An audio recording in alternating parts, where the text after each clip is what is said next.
सारे दोस्तों को अहमद रज़ा दा सलाम सत श्री अकाल। दोस्तों अज खास थां जिहड़ी यकीनन पूरी दुनिया के पंजाबियों की इत्थे ख्वाहिश होंदी है, तमन्ना होंदी है कि इस थां ते आण, और असी अज पहुँचे हाँ इत्थे गुरुद्वारा दरबार साहिब करतारपुर। इत्थे आने का मकसद एक तो यात्रा ही है, असी पहले भी आते रहने, लेकिन खास सिलसिला जिहड़ा असी पंजाबी के मशहूर दानश्वर एहसान बाजवा साहब जिन्होंने तुसी कैमरे दे विच वेख भी रहे हो, इन्हां दे नाल जिहड़ा असी सिलसिला शुरू किया सी आखण लोग सियाणे दा। इन्हां दी ख्वाहिश सी, इन्हां ने एक बहुत अच्छा ख्याल दिता कि क्यों ना असी उन्हां स्थानां ते जाइए, उन्हां थावां ते जाइए, उन्हां दरबारां ते जाइए जित्थों ये सियाणफ निकलदी है, जिन्हां ने पंजाब नूं सियाणा कीता।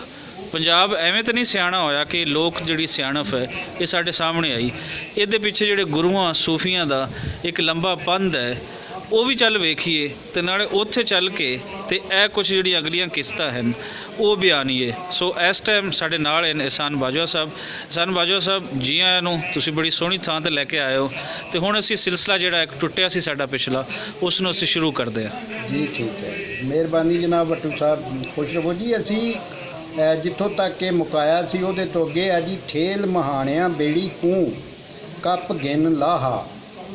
ठेल ठेलन मस्तर तो कि बेड़ी नूं तोड़ दे, बेड़ी कूं बेड़ी नूं ते कप गिन लाहा कि ਜਿਹੜਾ ना लालच ਉਹਨੂੰ ख़त्म कर दे। लाहा आंदे ने लालच ਨੂੰ, कप गिन ਉਹਨੂੰ ख़त्म कर दे, मुका दे। इस खान के मर दी गई है कि होर सारे ढेरियां ढा के उस सच्चे मालक की आस ला के बेड़ी जिहड़ी है दरिया में ठेल देनी चाहिए है। तो बन्ने लाने वाला सच्चा मालक हुंदा है, और उहदे तो इलावा होर दुनियादारियां दे जिहड़े लालच ने वो कभी भी साथ नहीं दे सकते। अगे इसे ही अखान की थोड़ी जी बिगड़ी हुई शक्ल है कि ठेल महाणिया बेड़ी कप गिन लावां। लावां हुंदियां ने जिहड़ियां वो रस्सियां जिन्हां दे नाल बेड़ी बन्नी हुंदी है कि उन्हां नूं मतलब यह है कि वढ दे और तू बेड़ी जिहड़ी है अल्लाह दा नाम लै के दरिया दे विच रोड़े पा दे, ठेल दे, और खुदा ताला जिहड़ा उहनूं पार लाण वाला है। ਇਹਦੇ 'ਚ ਦੱਸਿਆ ਗਿਆ ਕਿ ਮਤਲਬ ਇਹ ਵੇ ਕਿ ਬੰਦੇ ਨੂੰ ਜਿਹੜਾ ਨਿਰਾ ਹਵਾ ਤੇ ਮੌਸਮ ਨੂੰ ਨਹੀਂ ਵੇਖਦਿਆਂ ਰਹਿਣਾ ਚਾਹੀਦਾ, ਸਗੋਂ ਰੱਬ ਦਾ ਧਿਆ ਕਰਕੇ ਤੇ ਆਪਣੀ ਬੇੜੀ ਨੂੰ ਜਿਹੜਾ ਉਹ ਠੇਲ ਦੇਣਾ ਚਾਹੀਦਾ, ਔਰ ਅੱਲਾ ਦੀ ਸੁਪਰਦ ਕਰਕੇ ਤੇ ਫਿਰ ਯਕੀਨੀ ਤੌਰ ਤੇ ਅੱਲਾ ਮੰਜ਼ਿਲ ਪਾਰ ਕਰਦਾ। ਅੱਗੇ ਖਾਨ ਹੈ ਜੀ ਕਿ ਠੇਲਣ ਮੀਰ ਮਹਾਣੇ ਅੱਗੋਂ ਅੱਲਾ ਜਾਣੇ। ਮੀਰ ਮਹਾਣੇ, ਮੀਰ ਮੈਨਾਂ ਜ਼ਰਾ ਵੱਡਾ ਬੰਦਾ, ਵੱਡੇ ਮਲਾਹ, ਮਹਾਣੇ ਆਂਦੇ ਨੇ ਮਲਾਵਾਂ ਨੂੰ कि बेड़ियां जिहड़ियां ने रवाना करते हैं, मतलब मीर मुहाने कि जिहड़े महाने ने वो मतलब उन्होंने रवाना करते हैं अल्लाह की आस के उत्ते। पर असां कि ठेलन मीर महाने अगों अल्लाह जाने, कि ठेलन का मतलब रवाना करन तोड़न मीर महाने जिहड़े वड्डे मलाह ने, जगाधरी मलाह जिहड़े ने, कि वो बेड़ियां जिहड़ियां ने टोड़ते रहिंदे ने। हाँ जी, लेकिन अगों जिहड़ी बेड़ी दरिया च हुंदी है उत्थे अल्लाह ताला ने जानदा हुंदा है कि ਉਹਦੇ ਨਾਲ ਕੀ ਹੋਣਾ है, उन्हें पार लगना है या नहीं लगना, वो सारा खुदा की मर्जी के नाल ही सिलसिला होंदा है।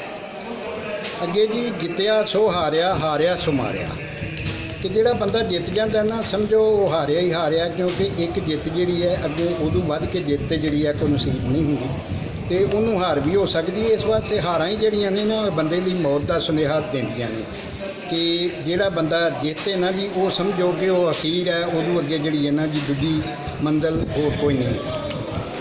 जिथे 100 उत्थे अकोतर 100, अकोतर 100 आंदे ने, एक 100 ते एक होर दस्सिया गया भई जिन्ना उन्होंने लोगों को मखौल किया गया कि जो चंगे वेले भी जरा करदा चुकनों नहीं मुड़ते, वो जो 100 करदा चुक लैन तो समझते हैं चल 1 रुपया होर तो वध गया तो की फर्क पैंदा, और इंज करके जो करदे दे थल्ले इन्ने कुछ दले हुंदे ने, और आप वो कख भन के दोहरा नहीं करते, मेहनत नहीं करते, और इस वास्ते मतलब ये है कि वो अपनी जिंदगी ज़ाया कर देंगे। जिचर जीवे उचर मटकावे, ये अखान है। जिचर मैं ना जिन्ना चिर ते मटकावे मैं ना सजावे, कि बंदा जदों तक जिउंदा है उन्ना चिर ही वो जिहड़ा ना अपना वो मटका मारदा रहिंदा है, अपनी अखां 'च सुरमा भी चमकांदा रहिंदा है, तो अपनी खूबसूरती के लोगों को जलवे विखाण लई अगे टुरिया रहिंदा थोड़ा पर। जिचर जीवे उचर मटकावे, मैं दस रहा सा कि जदों तक बंदा जिउंदा है ना जी उन्ना तक ਉਹਨੂੰ ਇਹ ਖਾਸ ਜਿਹੜੀ ਹੁੰਦੀ ਹੈ ਕਿ ਆਪਣੇ ਆਪ ਨੂੰ ਵਧਾ ਚੜਾ ਕੇ ਸਜਾ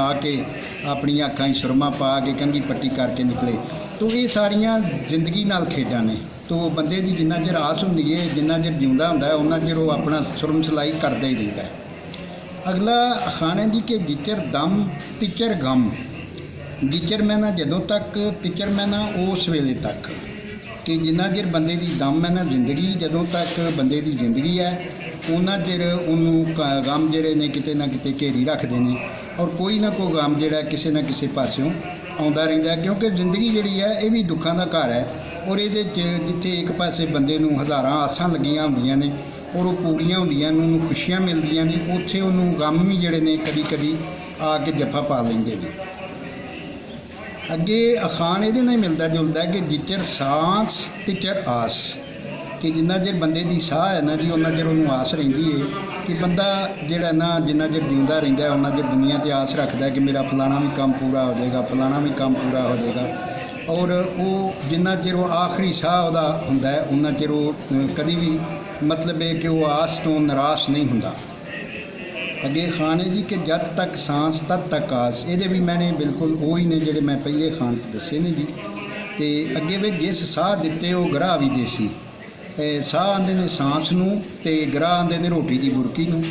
ਕਿ ਜਿਹਨੇ ਯਾਨੀ ਜਿਹੜੇ ਬੰਦੇ ਨੇ, ਜਿਹੜੇ ਮਾਲਕ ਸੋਹਣੇ ਨੇ ਸਾਹ ਦਿੱਤੇ ਨੇ, ਜ਼ਿੰਦਗੀ ਦਿੱਤੀ ਹੈ, ਉਹ ਰੋਟੀ ਵੀ ਦੇਵੇਗਾ। ਔਰ ਬੰਦੇ ਨੂੰ ਇਹ ਪੱਕਾ ਧਿਆਨ ਰੱਖਣਾ ਚਾਹੀਦਾ ਕਿ ਜਿਹਨੇ ਮੈਨੂੰ ਜ਼ਿੰਦਗੀ ਦਿੱਤੀ ਹੈ ਉਹ ਮੈਨੂੰ ਰੋਟੀ ਵੀ ਜ਼ਰੂਰ ਦੇਗਾ। ਜਿਹਨੇ ਮੂੰਹ ਲਾਇਆ ਹੈ ਇਹਦਾ ਇੱਕ ਖਾਣ ਹੋਵੇ ਕਿ ਜਿਹਨੇ ਚੁੰਝ ਲਾਈ ਉਹ ਚੋਗੀ ਵੀ ਦੇਵੇਗਾ। ਸਟਰੋਂਗ ਬਿਲੀਵ ਜਿਸ ਨੂੰ ਅਸੀਂ ਹਾਂਜੀ, ਇਹ ਪੱਕਾ ਮਤਲਬ ਯਾਨੀ ਯਕੀਨ ਹੈ ਕਿ ਪੱਕਾ ਯਕੀਨ ਹੈ ਕਿ ਜਿਹਨੇ ਰੱਬ ਨੇ ਇਹ ਜ਼ਿੰਦਗੀ ਤੇ ਦੁਨੀਆ 'ਚ ਬੰਦੇ ਨੂੰ ਲਿਆਂਦਾ ਉਹ ਉਹਨੂੰ ਰੋਟੀ ਵੀ ਜ਼ਰੂਰ ਦੇਗਾ। ਇਸ ਵਾਸਤੇ ਬੰਦੇ ਨੂੰ ਰੋਟੀ ਕਮਾਉਣ ਲਈ ਘਟੀਆ ਕਿਸਮ ਦੇ ਹੀਲੇ ਹਵਾਲੇ ਝੂਠ ਮਾਰ ਕੇ ਰਿਜ਼ਕ ਕਮਾਉਣ ਦੀ ਕੋਸ਼ਿਸ਼ ਨਹੀਂ ਕਰਨੀ ਚਾਹੀਦੀ। ਇਹਦੇ ਨਾਲ ਹੀ ਇਹਦੇ ਮਹਿਣਿਆਂ ਦੇ ਨਾਲ ਪੁੱਛਿਆ ਆਇਆ ਇੱਕ ਹੋਰ ਖਾਣੇ, ਜਿਸ ਨੇ ਚੁੰਝ ਦਿੱਤੀ ਉਹ ਚੋਗ ਵੀ ਦੇਗਾ। ਚੁੰਝ ਜ਼ਾਰੇ ਪੱਖੋਆਂ ਦੀ ਜਿਹੜੀ ਚੁੰਝ ਹੁੰਦੀ ਹੈ, ਮੂੰਹ ਉਹਦਾ ਹੁੰਦਾ ਹੈ, ਉਹਨੂੰ ਚੁੰਝ ਜਾਂਦੇ ਨੇ, ਅਤੇ ਚੋਗ ਜਿਹੜਾ ਉਹ ਦਾਣਾ ਚੁਗਦੇ ਨੇ। ਅਤੇ ਇਹਦੇ ਮੈਨੇ ਵੀ ਉਹੀ ਨੇ ਕਿ ਜਿਹੜੇ ਮਾਲਕ ਸੱਚੇ ਨੇ ਚੁੰਝ ਲਾਈ ਹੈ, ਯਾਨੀ ਦੁਨੀਆ 'ਤੇ ਲਿਆਂਦਾ ਹੈ, ਔਰ ਦੁਨੀਆ 'ਤੇ ਲਿਆ ਕੇ ਉਹਨੇ ਮਤਲਬ ਇੱਥੇ ਤੁਹਾਨੂੰ ਸਾਰਾ ਕੁਝ ਦਿੱਤਾ ਹੈ, ਉਹ ਰੋਟੀ ਵੀ ਜ਼ਰੂਰ ਦੇਗਾ, ਉਹ ਚੋਗਾ ਵੀ ਜ਼ਰੂਰ ਦੇਗਾ। ਯਾਨੀ ਜਾਨਵਰ ਜਿਹੜੇ ਨੇ ਪੱਖੂ, ਉਹ ਅੱਲਾ ਦੇ ਸਹਾਰੇ 'ਤੇ ਉਹਨਾਂ ਦੀਆਂ ਕੋਈ ਜਾਇਦਾਦਾਂ ਜ਼ਮੀਨਾਂ ਮਾਲਕੀਆਂ ਨਹੀਂ ਹੁੰਦੀਆਂ, ਘਰ ਵੀ ਕੋਈ ਨਹੀਂ ਹੁੰਦੇ, ਔਰ ਉਹ ਸਾਰੀ ਜ਼ਿੰਦਗੀ ਇੱਥੇ ਗੁਜ਼ਾਰਦੇ ਨੇ ਇਹ ਅੱਲਾ ਦੇ ਆਸਰੇ 'ਤੇ। ਇਹ ਸਿਖਾਉਣ ਦਾ ਮਤਲਬ ਇਹ ਹੈ ਕਿ ਬੰਦੇ ਨੂੰ ਵੀ ਇਸ ਤਰ੍ਹਾਂ ਨਹੀਂ ਕਰਨਾ ਚਾਹੀਦਾ ਕਿ ਖੋਆ ਮੋਈ ਕਰੇ, ਲੁੱਟਮਾਰ ਕਰੇ, ਬਲਕਿ ਜਾਨਵਰਾਂ ਦੀ ਤਰ੍ਹਾਂ ਰਹਿਣਾ ਚਾਹੀਦਾ ਹੈ। ਕਿ ਜਿਸ ਤਰ੍ਹਾਂ ਇਨਸਾਨ ਦੇ ਸਾਹਮਣੇ ਇੱਕ ਮਿਸਾਲ ਹੈ ਕਿ ਪੱਖੂਆਂ ਦਾ ਕੋਈ ਘਰ ਨਹੀਂ ਹੁੰਦਾ, ਉਹਨਾਂ ਦਾ ਕੋਈ ਜਾਇਦਾਦ ਨਹੀਂ ਹੁੰਦੀ, ਲੇਕਿਨ ਉਹਦੇ ਬਾਵਜੂਦ ਵੀ ਉਹ ਇੱਥੇ ਜ਼ਿੰਦਗੀ ਗੁਜ਼ਾਰਦੇ ਨੇ। ਅਤੇ ਅੱਗੇ ਆ ਗਿਆ ਜੀ ਜੰਮੇ ਲਾਲ ਅਤੇ ਵੰਡੇ ਕੋਲੇ। ਇਹ ਮਜ਼ਾਕ ਲੋਕ ਕਰਦੇ ਨੇ ਕਿ ਜਦੋਂ ਕੋਈ ਘਰ 'ਚ ਭੈੜਾ ਬੱਚਾ ਜੰਮ ਪਿਆ ਅਤੇ ਉਹ ਮਤਲਬ ਇਹ ਘਰਦਿਆਂ ਦਾ ਨੱਕ ਨਮੂਦ ਗਾਲ ਦੇਵੇ, ਹਾਂਜੀ, ਅਤੇ ਫਿਰ ਉਹਦੇ ਉੱਤੇ ਉਹਦੇ ਜੰਮਣ ਉੱਤੇ ਕੋਲੇ ਹੀ ਵੰਡਣੇ ਚਾਹੀਦੇ ਨੇ। ਇਸ ਵਾਸਤੇ ਵੀ ਕੋਈ ਚੰਗੀ ਚੀਜ਼ ਨਹੀਂ ਵੰਡਣੀ ਚਾਹੀਦੀ। ਕੋਲੇ ਨੂੰ ਮਤਲਬ ਇਲਾਮਤੀ ਤੌਰ 'ਤੇ ਇਹਦੇ 'ਚ ਵਰਤਿਆ ਗਿਆ। ਕੋਲੇ ਨੂੰ ਇਹਦੇ 'ਚ ਇਲਾਮਤੀ ਤੌਰ 'ਤੇ ਵਰਤਿਆ ਗਿਆ, ਕਿਉਂਕਿ ਸਭ ਤੋਂ ਘਟੀਆ ਚੀਜ਼ ਹੈ ਇਹ ਅੱਗ ਬਾਲਣ ਦੇ ਕੰਮ ਆ ਕੋਲੇ, ਜਿਹੜੇ ਲੱਕੜ ਸੜ ਕੇ ਜਿਹੜੀ ਉਹਦੇ ਕੋਲੇ ਬਣਦੇ ਨੇ। ਅਤੇ ਉਹ ਦੱਸਿਆ ਜਾਂਦਾ ਵੀ ਜਦੋਂ ਇਸ ਤਰ੍ਹਾਂ ਦੇ ਨਖੱਟੂ ਔਰ ਬੁੱਧੂ ਜੰਮਦੇ ਨੇ ਅਤੇ ਫਿਰ ਉਹਨਾਂ ਦੇ ਜੰਮਣ ਉੱਤੇ ਕੋਲੇ ਹੀ ਵੰਡੇ ਜਾ ਸਕਦੇ ਨੇ।